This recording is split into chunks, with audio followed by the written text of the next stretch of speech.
खदशा ये है, हम उम्मीद करते कि ना हो हमको सुन लीजिए, हमको खदशा है कि कहीं 23 दिसंबर ना हो जाए, हमको खदशा है कहीं 6 दिसंबर ना हो जाए। सुना आपने, हैदराबादी भाईजान और मजलिस के मुखिया असदुद्दीन ओवैसी डरे हुए हैं। ओवैसी के मन में 6 दिसंबर को लेकर आशंका है, उनके दिल में 23 दिसंबर को लेकर भी डर है।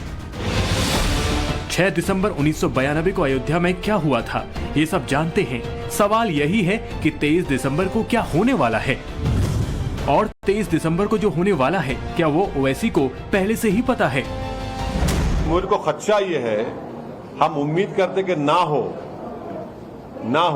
हमको सुन लीजिए, हमको खदशा है कि कहीं 23 दिसंबर ना हो जाए, हमको खदशा है कहीं 6 दिसंबर ना हो जाए। अयोध्या में 500 साल के इंतजार के बाद भव्य राम मंदिर बन रहा है, और इस वक्त सबकी नजरें वाराणसी के ज्ञानवापी परिसर पर लगी हैं, जहां कानूनी लड़ाई के बाद अब एएसआई की टीम सर्वे कर रही है, और यही है ओवैसी की चिंता का सबब।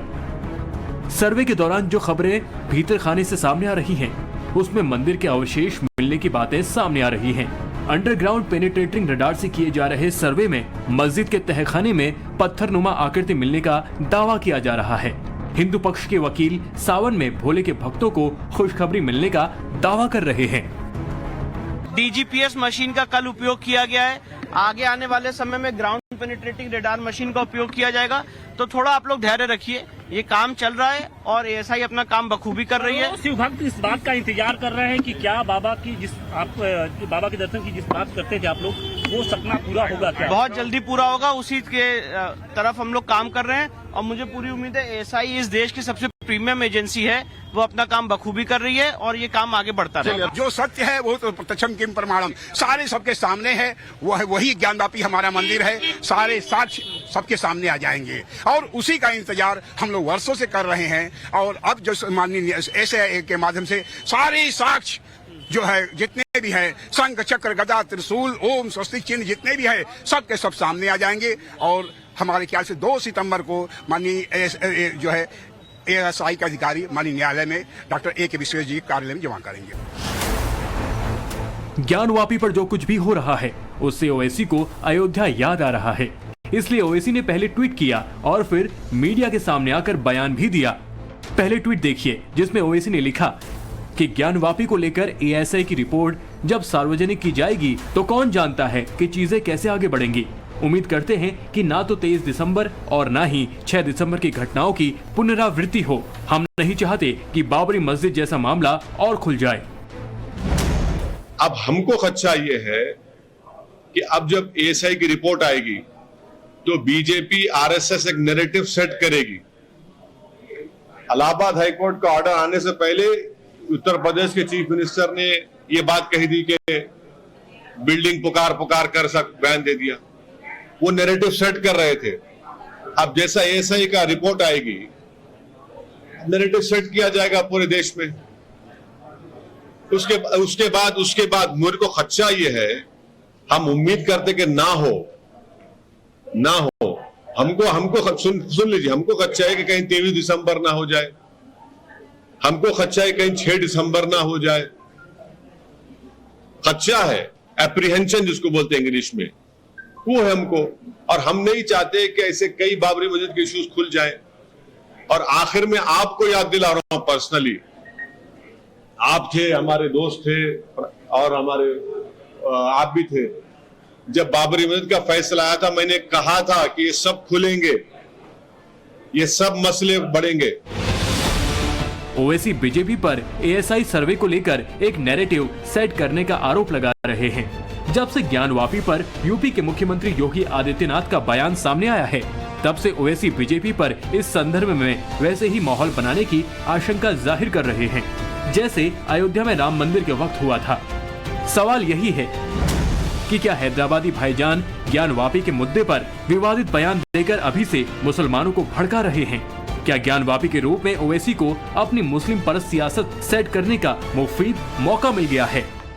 देखिए, आप इतिहास में तोड़ मरोड़ कर सकते हैं, लेकिन उन ऐतिहासिक साक्ष्यों के साथ नहीं जो वहाँ की दीवारें चिल्ला चिल्ला के कहती हैं। और मुझे लगता है कि ये प्रस्ताव मुस्लिम समाज की तरफ से आना चाहिए कि साहब ऐतिहासिक गलती हुई है और उस गलती के लिए हम चाहते हैं समाधान हो। मुख्यमंत्री है, आप किसी की तरफदारी क्यों कर रहे हैं? वो तो अपनी नहीं, आप मुख्यमंत्री है ना, आप मुख्यमंत्री हैं, आप कैसा किसी की तरफदारी करेंगे? और ऑर्डर आने से पहले आपने अपना उस पे इज़हार ख्याल कर दिया। जो उसमें साक्ष्य मिले हैं उनका हवाला। अरे वो अभी देखिए वो क्या मिले हैं नहीं मिले, कानून तो है ना 91 का। अच्छा, और एक बात मैं आपको बता रहा हूं कि काशी विश्वनाथ का 1983 का एक्ट है, आप तो यूपी के हैं। 83 के एक्ट में सेक्शन 5 देख लीजिए, जो डिफाइन करता है कि वो मंदिर का हिस्सा कितना है। 83 का एक्ट है वो, जिसमें ज्योतिर्लिंग का जिक्र किया गया। वो सब कानून है, रखते हुए मुख्यमंत्री ऐसी बात करेंगे। आगे बढ़ने से पहले आपको ये समझना होगा कि ओवैसी 23 दिसंबर की बात क्यों कर रहे हैं। आखिर 23 दिसंबर को हुआ क्या था, ये समझने के लिए आपको आज से करीब 74 साल पहले अयोध्या के इतिहास में जाना होगा। 23 दिसंबर 1949, अयोध्या, उत्तर प्रदेश। ये वो तारीख है जब सुबह बाबरी मस्जिद के मुख्य गुंबद के ठीक नीचे वाले कमरे में रामलला की वो मूर्ति प्रकट हुई थी, जो कई दशकों या यूं कहिए कि सदियों से राम चबूतरे पर विराजमान थी। उस वक्त रामलला के लिए वहीं मौजूद सीता रसोई या फिर कौशल्या रसोई में भोग बनता था।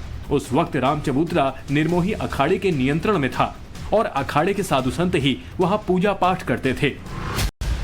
पूर्व प्रधानमंत्री पीवी नरसिम्हा राव ने अपनी किताब 6 दिसंबर 1992 की एक एफआईआर का जिक्र करते हुए लिखा, 23 दिसंबर 1949 को रात में 50-60 लोग ताला तोड़कर मस्जिद में आ गए और वहां भगवान राम की मूर्ति की स्थापना कर दी। देश का संविधान तब लागू नहीं हुआ था, संविधान का धर्मनिरपेक्ष ढांचा भी खड़ा नहीं हुआ था, फिर भी देश चला रहे नेता किसी दुविधा में नहीं थे। उस वक्त फैजाबाद के डीएम के नायर ने रास्ता सुझाया, जिसके बाद मामला कोर्ट में चला गया और विवादित ढांचे के बाहर एक जाली नुमा गेट लगा दिया गया, जिससे श्रद्धालु रामलला के दर्शन तो कर सके लेकिन अंदर न जा सकें। उस वक्त 23 दिसंबर को जो कुछ भी हुआ, अब उसे ही लेकर असदुद्दीन ओवैसी दोहरा रहे हैं। ज्ञानवापी के सर्वे को उस वक्त के बरकस तोड़कर एक बार फिर मुसलमानों का सबसे बड़ा खैरख्वाह बनकर सामने आने की कोशिश कर रहे हैं। इसलिए सवाल उठाया जा रहा है कि क्या ज्ञानवापी के रूप में ओवैसी के हाथ बड़ा मुद्दा लग गया है? क्या इसी मुद्दे के बहाने यूपी में दम तोड़ती अपनी मुस्लिम पॉलिटिक्स को संजीवनी देने की कोशिश कर रहे हैं? अच्छा, आप सुन लीजिए एएसआई के बारे में। सुप्रीम कोर्ट ने ही बाबरी मस्जिद राम मंदिर में कहा कि मंदिर तोड़कर मस्जिद नहीं बनाएगी, एएसआई की रिपोर्ट को खारिज कर दिया उन्होंने। उस केस में वही तो आपको बता रहे हैं, उसी केस में सुप्रीम कोर्ट ने एएसआई को माना ही नहीं, खारिज कर दिया उसको। ये तो सारी दुनिया में बाजा बजाए थे बीजेपी वाले, आरएसएस वाले, उन्होंने कहा खारिज कर दिया कि मंदिर तोड़कर मस्जिद बनाएगी। ये उस पर दिया कि बिलीफ है कि वहां पर पैदा हुए थे, इसलिए सुप्रीम कोर्ट ने फैसला दे दिया। मगर मंदिर तोड़ने की बात तो खारिज ही कर दी सुप्रीम कोर्ट ने। मस्जिद तोड़ने को सुप्रीम कोर्ट ने कहा एग्रीगेस एक्ट कहा उसको, क्रिमिनल एक्ट कहा उसको, और एएसआई की रिपोर्ट को बारूद कर दिया उन्होंने। फिलहाल ओवैसी मुसलमानों को यही संदेश देते नजर आ रहे हैं कि ज्ञानवापी पर जैसे ही एएसआई की रिपोर्ट आएगी, वैसे ही माहौल गर्म हो सकता है। वे मुसलमानों को बाबरी जैसी दूसरी घटना का डर दिखा रहे हैं। सवाल यही है कि क्या ओवैसी इस डर की आड़ में अपनी 24 की चुनावी पिच तैयार करने में जुट गए हैं? क्योंकि 3 राज्यों में इसी साल के आखिरी में चुनाव हैं। वैसे भी कोई चुनाव हो, भाईजान का फॉर्मूला फिक्स है। अल्पसंख्यकों पर अत्याचार, मुसलमान पिछड़ेपन का शिकार और मुस्लिमों के साथ भेदभाव। चुनावी मौसम में जैसे ज्ञानवापी का मुद्दा गरमाया है, उससे ओवैसी को बहुत उम्मीदें हैं। ओवैसी को लग रहा है कि इस मुद्दे पर वो जितना बोलेंगे उतना ही यूपी और उत्तर प्रदेश में वो मजबूत होंगे। हो सकता है आने वाले चुनाव में उन्हें नॉर्थ इंडिया में बड़ी एंट्री मिल जाए। शायद इसलिए ओवैसी इस मुद्दे पर जमकर अपनी भड़ास निकाल रहे हैं। वो 23 और 6 दिसंबर की याद दिला रहे हैं। यहाँ तक अंदेशा जता रहे हैं कि कहीं इसके बाद बाबरी जैसे दूसरे हजारों विवाद न शुरू हो जाएं। कुल मिलाकर कहें तो ओवैसी अब इसी कोशिश में है कि वो जैसे तैसे विपक्ष की तरफ से मुस्लिमों का सबसे बड़ा चेहरा बन जाए। तभी तो बीजेपी के साथ ही विपक्ष को भी पानी पी पी कर कोसने वाले ओवैसी दिल्ली ऑर्डिनेंस बिल पर विपक्ष के साथ सुर में सुर मिलाते हुए आम आदमी पार्टी का साथ देते नजर आए। सर, मैं इसलिए अपोज कर रहा हूं कि ये आर्टिकल 123 का वायलेशन है। एक सिंपल बिल से आप संविधान को अमेंड नहीं कर सकते। तीसरा, ये theory of separation of powers का वायलेशन है। चौथा ये है कि सर, सुप्रीम कोर्ट का 4 जुलाई 2018 का 5 जजेस का जजमेंट है। तो इसीलिए मैं ये कहता हूं कि ये इस हाउस को लेजिस्लेटिव कॉम्पिटेंस नहीं है, इसलिए मैं इस बिल की मुखालिफत कर रहा हूं। राजनीति का असूल है कि वक्त गया बात गई, क्योंकि यही ओवैसी अरविंद केजरीवाल को बीजेपी का छोटा रिचार्ज बता चुके हैं। लेकिन गठबंधन की राजनीति के मौसम में अकेला पड़ने के बाद अब वो अपनी पॉलिटिक्स को नए गियर में डालने पर मजबूर हो गए हैं। सच कहें तो ओवैसी मुस्लिमों के रहनुमा बनने की कोशिश पूरे 2 दशकों से कर रहे हैं, लेकिन इन दशकों में मुसलमानों ने उन्हें खुलकर सपोर्ट नहीं किया। तभी तो आज भी संसद में ओवैसी की पार्टी के सांसदों का आंकड़ा सिर्फ 2 पर टिका है। वहीं पूरे देश में उनकी पार्टी में महज 10 विधायक हैं। ये एक ऐसा दर्द है जिसे दूर करने के लिए ओवैसी अब कुछ भी करने को तैयार हैं।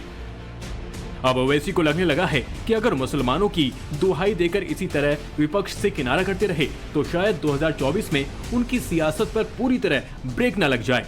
इसलिए वो मुसलमानों के मुद्दे ढूंढ कर ला रहे हैं ताकि उनकी राजनीति की दुकान चलती रहे। आप बताइए कि मेवात में नूह में इतनी बड़ी गड़बड़ हो गई, जो घर तोड़े गए उसको कहा था अवैध है, इलीगल है। पूरे के पूरे मुसलमानों के घर तोड़ेंगे आप, पूरे के पूरे। और जो वीडियोस जारी किए, कह रहे हैं कि हम आ रहे हैं,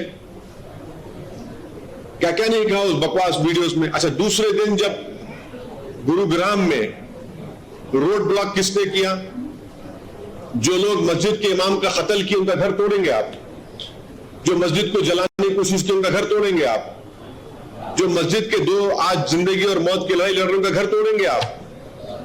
नहीं तोड़ेंगे आप सिर्फ मुसलमान का घर तोड़ेंगे। नहीं, अरे कहां तो भाई, जो मस्जिद के इमाम का कत्ल किया उसका घर तोड़िए, उसका चलिए आप। ओवैसी अपनी चाल चल रहे हैं, मगर इस वक्त मोदी का सेक्युलरिज्म भाईजान की कट्टरता से बड़ा हो गया है।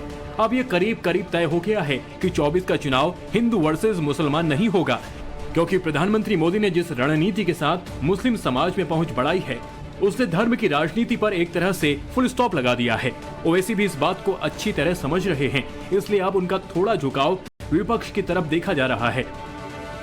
ओवैसी मुस्लिम जरूर कर रहे हैं, लेकिन उनका ये एम कार्ड कहीं नहीं चल पा रहा। मगर सवाल ये भी है कि हैदराबादी भाईजान करे भी तो क्या, कोई दूसरा फॉर्मूला भी तो पास नहीं। तो जब तक सांस तब तक आस। ब्यूरो रिपोर्ट, टाइम्स नाउ, नव भारत।